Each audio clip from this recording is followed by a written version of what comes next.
lot of people who, as you say, weren't particularly aligned with the far right, decided that there was some kind of party to go to, some event to turn up to. In some of those earlier images, there were quite a lot of onlookers with children, so it became a sort of spectacle in itself. And I think some of these people have been badly caught out by subsequently being involved or arrested. And I think that's where the deterrent effect will be quite high, that people will now look at these events and think there is a serious jeopardy that if we turn up, even if we're going just to watch or to sort of shout and scream, we might end up in court. So I think that is a serious deterrent. Jawad, if I could start with you. Earlier on in the programme, to start the programme, we were speaking to a representative of the Liverpool Mosque Network, and he spoke rather touchingly, I thought, about how his faith in his community had been sort of destroyed and then more than restored by the events of last night. How do you view what happened last night? Is this a genuine sort of step in the right direction, or maybe just a false dawn? Very hard to know, to be sure. I think we can speculate that it was certainly a very encouraging response to the days of mayhem and chaos before.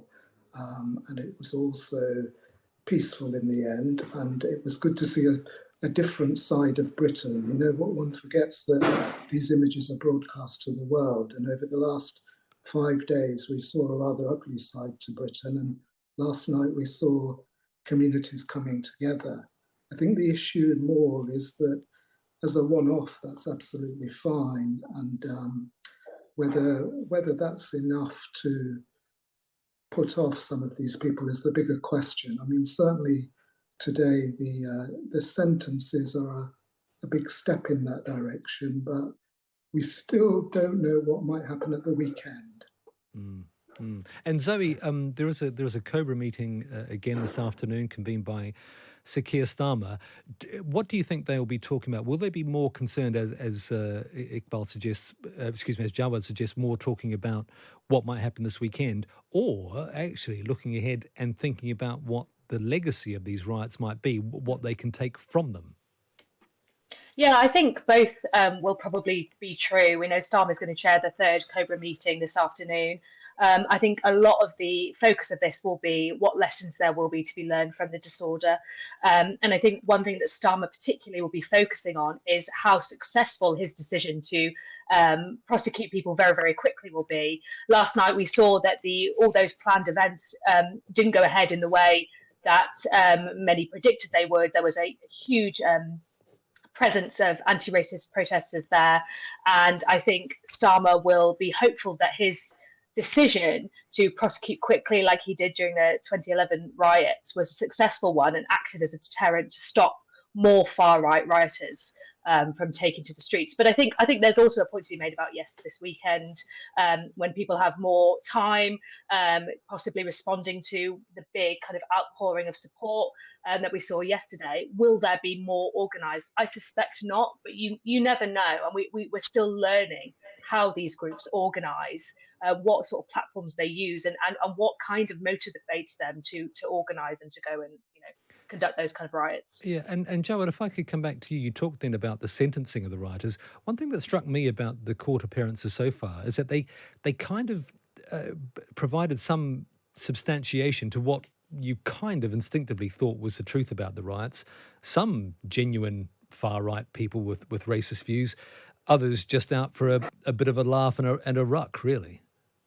I think that's right. I wrote a piece earlier this week about the initial response, and I think there was a mistake after Southport last Monday evening. There should have been a much tougher response at that point. And I think what happened over the subsequent days was that a lot of people who, as you say, weren't particularly aligned with the far right, decided that there was some kind of party to go to, some event to turn up to.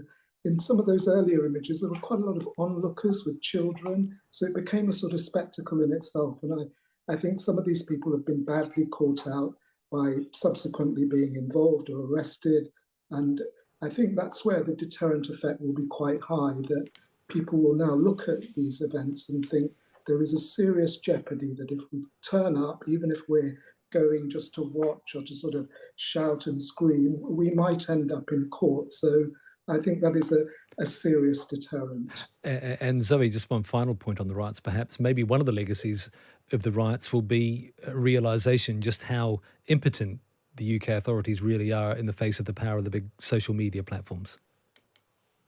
Yeah, I think we've seen over the past few days, particularly the way that Elon Musk, who is in charge of the social media platform X, has been almost provoking the Prime Minister at a time where the country is experiencing such widespread far-right violence and extremism on its streets. It was highly unusual and strange, and I'm sure something that Starmer did not predict would happen in the first few months of his premiership, to see Elon Musk sort of openly poke Keir Starmer and goad him with messages on social media. And I think it is going to raise questions about whether this country's governance around social media platforms and the regulations that are in place are fit for purpose, because quite clearly this is a whole new means of mobilizing extremist terrorist groups to come to the streets and to cause havoc and mayhem. And it's something that the police in their current form will really, really struggle to get on top of, especially on other platforms which are encrypted or other platforms where people can organize and there is no police presence. So the question of what you do in that scenario and how you clamp down on that is a really interesting one. And it will be one that I'm sure, will be discussed at the COBRA meeting today, but more broadly going forward, how do we respond to the threat of extremism when it is all taking place on social media? Well, indeed. One of the more lighter moments of the past couple of weeks has been the Olympics. Jawad, have you been glued to your TV screen like I have, watching sports you never ever thought you would watch? I must confess that I haven't. Well, you must be the only person I've met recently who hasn't had some story about discovering the joy of diving or... I've been so distracted by the riots that I've got a good excuse that attention has been elsewhere. But I do think it's been one of the most controversial Olympics in some time. Well, indeed, it has been. Zoe, have you been glued to your TV in the evenings? Well, I really want to say yes for some balance, but the answer is actually no. I have, however, seen some of it. And I mean, my favourite is watching the gymnastics always. I just think what the human body can do is extraordinary, and the amount of kind of stamina and training that these people undergo. And I love the diving. You always love the diving, don't you? It's something that GB does very well at. So, it's always a lovely experience. It brings people together. Everyone likes watching it and talking about it. And I guess it's been a little bit of kind of joy for the country during what has been very dark times. Well, it has been. Streaming platforms are the other way we all sort of spend our time in the evenings, or a lot of people do spend their time in the evenings. Have a listen to this. Our little girl's growing up so fast. Ow. Sorry. It should be nothing but smooth sailing from... Hello. Ah! I'm anxiety. Where can I put my stuff? A new emotion. Oh, I'm sorry. We wanted to make such a good first impression. What do you mean we? There was a clip from Inside Out 2, a summer hit. It's become the highest-grossing animated film of all time, and finally helped Disney turn a profit on its streaming service, Disney Plus.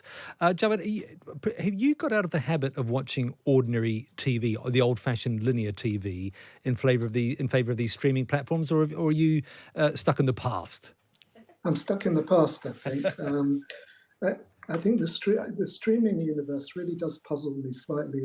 It sort of came into popular consciousness around the time of the pandemic, where everybody was trapped indoors and looking for distraction. I think the problem with the model is that it's still in its early stages, and even though Disney's turned a profit, the actual business model doesn't seem so secure. And I think in the long run, certainly my experience has been that when you try to stream something, you spend most of your time trying to work out what you might want to watch. And by the time you've worked it out, you've sort of run out of time. Or if you do choose something, you're actually invariably disappointed, because the provision of quality content is really a big challenge. And I think that's why the television companies in the old model will still survive.